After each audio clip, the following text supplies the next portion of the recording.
वागीश्वरी हिंदी कक्षा में डॉक्टर नीरू मोहन वागीश्वरी आप सभी का स्वागत करती हैं।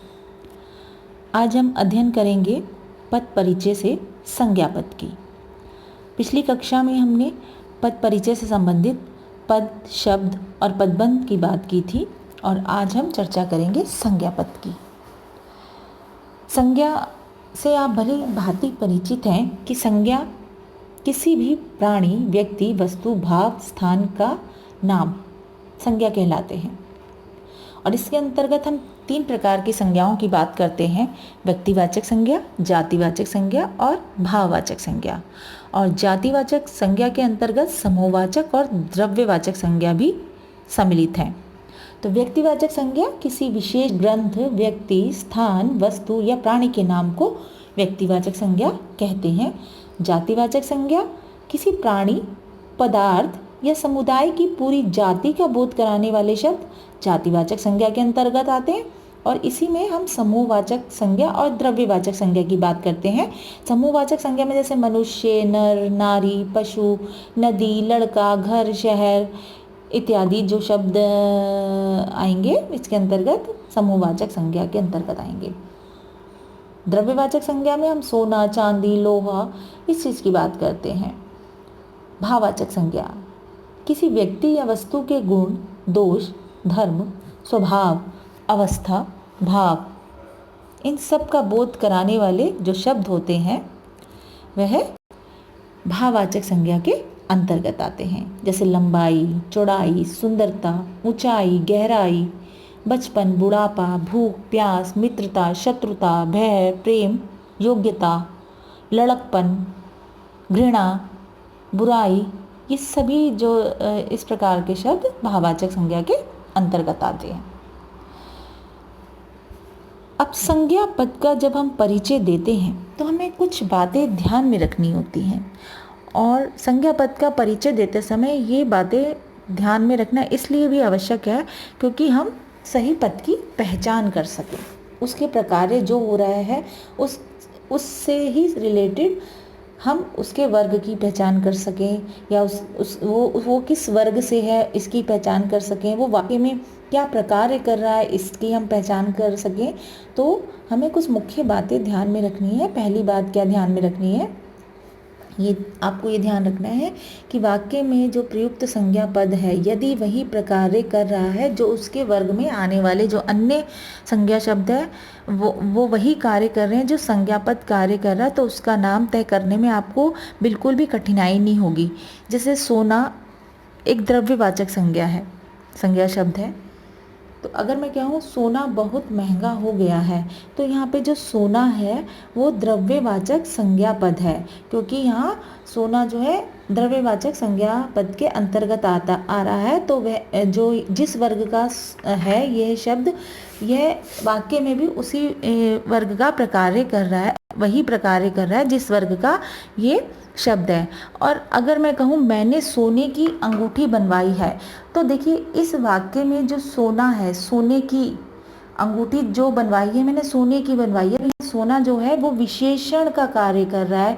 तो ध्यान दीजिएगा कि पहले वाले वाक्य जो मैंने बोला उसमें सोना जो है वो द्रव्यवाचक संज्ञा जो उसका वर्ग है उसी वर्ग से संबंधित वो कार्य कर रहा है वाक्य में। और मैंने सोने की अंगूठी बनाई है या बनवाई है, इस वाक्य में जो सोना है वो विशेषण पद का कार्य कर रहा है, तो यहाँ विशेषण की तरह प्रयोग हुआ है।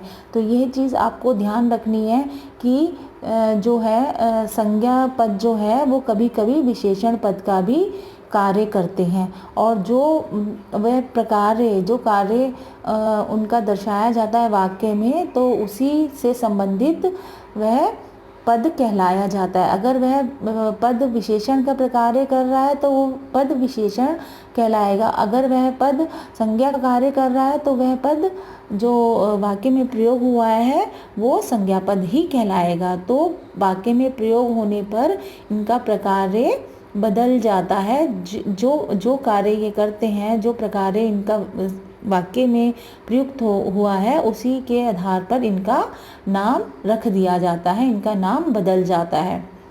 तो संज्ञा जैसे जब संज्ञा या नाम विशेषता बताने का कार्य करते हैं, या जो संज्ञा हम प्रयोग कर रहे हैं वाक्य में, या जो नाम हम प्रयोग कर रहे हैं वो अगर विशेषता किसी चीज़ की बता रहा है तो उन्हें हम नामिक विशेषण के नाम से जानेंगे, नामिक विशेषण कहलाते हैं वो उस वाक्य में। ये चीज़ ध्यान रखिएगा।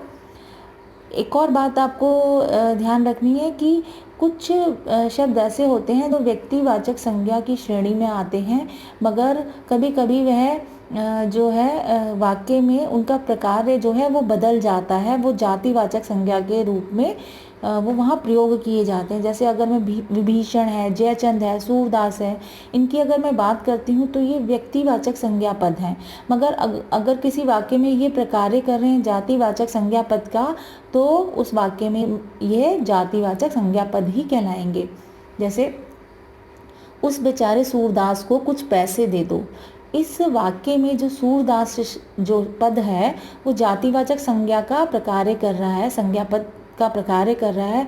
परंतु अगर मैं सूरदास की बात करूं तो सूरदास व्यक्तिवाचक संज्ञा के अंतर्गत आती है, मगर इस वाक्य में यह जो शब्द है, ये जो पद सूरदास पद है, यह इस वाक्य में जातिवाचक संज्ञा पद का प्रकार्य कर रहा है।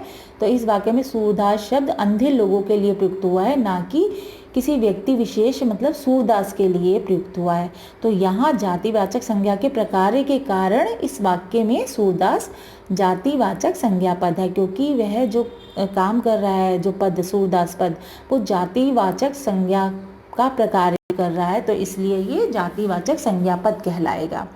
कभी कभी ऐसा भी होता है कि जातिवाचक जो संज्ञा होती है वो वाक्य में कभी कभी व्यक्तिवाचक संज्ञा का प्रकार्य करती है और व्यक्तिवाचक संज्ञा के पद के रूप में प्रयोग की जाती है। जैसे नेताजी ने कहा था तुम मुझे खून दो, मैं तुम्हें आज़ादी दूंगा। अगर मैं नेताजी शब्द की बात करूं तो नेताजी जो है वो जातिवाचक संज्ञा के अंतर्गत आता है, जातिवाचक संज्ञा वर्ग के अंतर्गत आता है। और इस वाक्य में नेताजी ने कहा था, यहाँ पर सुभाष चंद्र बोस की बात हो रही है, क्योंकि सुभाष चंद्र बोस जी ने ये नारा दिया था तुम मुझे खून दो, मैं तुम्हें आज़ादी दूंगा। तो यहाँ इस वाक्य में नेताजी जो है, नेताजी जो पद है वो किसका प्रकार्य कर रहा है? व्यक्तिवाचक संज्ञा का। तो यहाँ पे जातिवाचक संज्ञा वर्ग का शब्द जो पद है वो व्यक्तिवाचक संज्ञा पद का कार्य कर रहा है, तो ये प्रकार्य संज्ञा व्यक्तिवाचक संज्ञा पद का कर रहा है। तो यहाँ पे इस वाक्य में नेताजी जो शब्द है वो व्यक्तिवाचक संज्ञा पद के अंतर्गत आएगा। एक चीज़ और आपको ध्यान रखनी है कि भाववाचक संज्ञा शब्दों का प्रयोग जब हम बहुवचन में करते हैं, या भाववाचक संज्ञा शब्दों का प्रयोग जब बहुवचन में होता है, तो वे जातिवाचक संज्ञा का प्रकार्य करते हैं। जैसे हमें सारी बुराइयों पर विजय प्राप्त करनी होगी, तो यहाँ पे जो बुराइयों पद का परिचय है वो भाववाचक संज्ञा के रूप में ना देकर हम जातिवाचक संज्ञा के रूप में देंगे। और इसी प्रकार से क्रिया शब्द जो वाक्य में संज्ञा पद के रूप में प्रयुक्त हो सकते हैं। कभी कभी क्या होता है, जो क्रिया शब्द होते हैं वो वाक्य में संज्ञा पद के रूप में भी प्रयुक्त हो सकते हैं। उदाहरण के लिए, अब पढ़ना बंद करो, यहाँ पे जो शब्द पढ़ना है वो क्रियात्मक संज्ञा के रूप में प्रयुक्त हुआ है। तो यहाँ पर जो पढ़ना के स्थान पर कोई भी संज्ञा शब्द आप लिख सकते हैं, जैसे अब कमरा बंद करो, अब ताला बंद करो, अब कार्य बंद करो। तो इस तरह से आप कोई भी संज्ञा शब्द लिख सकते हैं। तो जो पढ़ना भी और कमरा, ताला, ये तीनों शब्द जो हैं संज्ञा पद का प्रकार्य कर रहे हैं। क्रिया जब संज्ञा पद का कार्य करे तो ऐसी संज्ञाओं को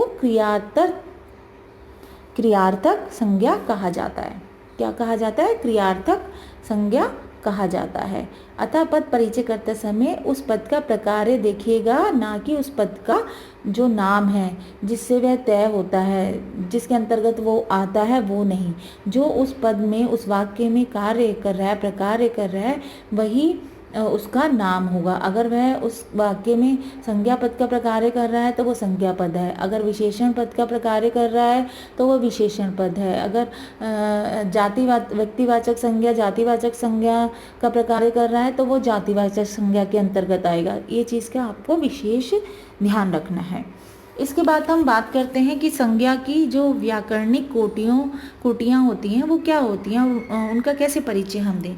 तो संज्ञा पद का परिचय देते समय उनकी 3 हम व्याकरणिक कोटियाँ होती हैं। 3 व्याकरणिक कोटियों का हमें ध्यान रखना होता है। पहला तो लिंग, दूसरा कारक, तीसरा वचन। हमें इन तीनों का विशेष ध्यान रखना होता है। और एक और बात एक ध्यान रखनी होती है हमें कि उस शब्द का, उस पद का क्रिया के साथ क्या संबंध है। तो यहाँ पे ये चीज़ें हमें विशेष रूप से ध्यान रखनी होगी कि वह संज्ञा पुल्लिंग है या वो जो संज्ञा हमारी प्रयोग हो रही है वो पुल्लिंग है या स्त्रीलिंग, एक वचन में है या बहुवचन में, किस कारक में है, वो कर्ता कारक में है, कर्म कारक में है, कर्ण, मतलब जो भी कारक के भेद हैं, जितने भी कारकीय चिन्ह हैं, वो किस कारक से संबंध रखती है। तो ये चीज़ें हमें विशेष ध्यान देनी है संज्ञा पद का परिचय देते हुए। संज्ञा पद का जो है हम वाक्यों में भी प्रयोग करते हैं, तो उसके लिए भी हमें निम्नलिखित जो है बातें ध्यान देनी होगी। और संज्ञा पद का प्रयोग जो है वो निम्नलिखित स्थानों पर हो सकता है। जैसे लौकिक कर्ता के स्थान पे हो सकता है, जैसे बच्चा काम कर रहा है। व्याकरणिक कर्ता के स्थान पर हो सकता है, जैसे धूप निकल रही है। प्रत्यक्ष कर्ता के स्थान पे हो सकता, कर्म के स्थान पे हो सकता है। प्रत्यक्ष और मुख्य कर्म के स्थान पे, जैसे मैंने आम खाया, तो यहाँ आम खाना जो है, आम जो कर्म है, गौण कर्म के रूप में या अप्रत्यक्ष कर्म के रूप में भी हो सकता है। जैसे मैंने जॉन को किताब दी, या मैंने जॉन की किताब पढ़ी, मैंने जॉन को किताब दी, तो यहाँ पर अप्रत्यक्ष कर्म के रूप में है, गौण कर्म है। यहाँ पूरक के स्थान पर जैसे मीरा अध्यापिका है, वह बेईमान निकला। क्रिया विशेषण पद और पदबंध के स्थान पर भी हम कर सकते हैं। जैसे बच्चा घर गया, यहाँ स्थानवाची क्रिया विशेषण पद है। वह कार से आई, यहाँ रीतिवाची क्रिया विशेषण पद है। तो यहाँ पे जो संज्ञा पद का प्रयोग हुआ है वो अलग अलग वाक्यों में अलग अलग स्थान पे अलग अलग तरीके से हमने उसका प्रयोग किया है। अब लौकिक कर्ता और व्याकरणिक कर्ता से आप क्या समझते हैं, क्या अंतर आप समझेंगे कि जो संज्ञा वाक्य की क्रिया को संपादित करती है उसे लौकिक कर्ता कहते हैं, और जिस संज्ञा के अनुसार क्रिया बदलती है उसे व्याकरणिक कर्ता कहते हैं। ये चीज़ ध्यान रखिएगा। और किसी वाक्य में मतलब कि एक ही संज्ञा दोनों ही प्रकार के प्रकार्य कर सकती है, और किसी वाक्य में दोनों अलग अलग भी कर सकती हैं। मतलब कि एक ही प्रकार का भी प्रकार्य कर सकती हैं और दोनों अलग अलग भी कर सकती हैं। जैसे लड़की सेब खा रही है, तो लड़की लौकिक कर्ता तथा व्याकरणिक कर्ता दोनों का कार्य कर रही है, उसी के आधार पर क्रिया में परिवर्तन आ रहा है और वो लौकिक कर्ता भी है। लड़की ने सेब खाया या लड़की ने रोटी खाई, तो यहाँ पे लौकिक कर्ता लड़की है, मगर व्याकरणिक कर्ता क्या है, सेब और रोटी, क्योंकि उसके आधार पर ही क्रिया में परिवर्तन आ रहा है। तो जिनके आधार पर क्रिया में परिवर्तन आ रहा है उसके आधार पर कर्ता का निर्धारण किया जाता है। ये चीज़ विशेष ध्यान देने योग्य है। अब संज्ञा पद का पद परिचय किस तरह से करें, तो एक मैं उदाहरण देती हूँ। जैसे ध्यान से सुनिएगा, माँ ने नौकर से सब्जी मंगाई। अब मैं अगर यहाँ माँ का एक पद परिचय देती हूँ, माँ जो जातिवाचक संज्ञा है, स्त्रीलिंग में है, एक वचन है, कर्ता कारक में और लौकिक कर्ता का प्रकार्य कर रही हैं। क्योंकि देखिए माँ के आधार पर ही यहाँ पर क्रिया में परिवर्तन हुआ है और ये लौकिक कर्ता का प्रकार्य कर रही हैं। नौकर संज्ञा का प्रयोग हुआ है इस वाक्य में। नौकर का अगर मैं पद परिचय देती हूँ तो जातिवाचक संज्ञा है, ये नौकर जातिवाचक संज्ञा है, पुल्लिंग में है, एक वचन है, अपादान कारक में है। ध्यान रखें, नौकर से अपादान कारक में है और गौण कर्म का प्रकार्य कर रहा है। यहाँ एक और संज्ञा शब्द आया है सब्जी। सब्जी भी जातिवाचक संज्ञा है, स्त्रीलिंग में है, एक वचन, कर्म कारक में है और मुख्य अप्रत्यक्ष कर्म का प्रकार्य कर रहा है। मुख्य कर्म है मगर अप्रत्यक्ष कर्म का प्रकार्य कर रहा है। तो ये ध्यान दीजिएगा, जब भी आप पद परिचय करें तो शब्दों को पहचानना ज़रूरी है। अच्छा, एक और मैं उदाहरण लेती हूँ, मोहन घर जाओ। यहाँ मोहन जो शब्द है वो व्यक्तिवाचक संज्ञा है, पुल्लिंग है, एक वचन है, संबोधन कारक, संबोधन कारक में है मोहन। क्योंकि उसको एक इंस्ट्रक्शन दी जा रही है। देखिए, मोहन घर जाओ, है ना। तो ये संबोधन कारक में है, संबोधित किया जा रहा है मोहन को, और संबोधित संज्ञा का प्रकार्य कर रहा है। ये संबोधित संज्ञा का प्रकार्य कर रहा है, जिसे संबोधन किया जा रहा है, जिसे संबोधन किया जा रहा है, संबोधित किया जा रहा है, उस संज्ञा का प्रकार्य कर रहा है। तो ये संबोधित संज्ञा का प्रकार्य कर रहा है। यहाँ पे एक शब्द और आया है, घर। घर भी संज्ञा है और घर जातिवाचक संज्ञा है। पुल्लिंग में है, एक वचन, कर्म कारक में है, घर में जाओ, है ना। कर्म कारक, जैसे मोहन घर जाओ, है ना। तो ये घर को जाओ ना, घर, मोहन घर को जाओ।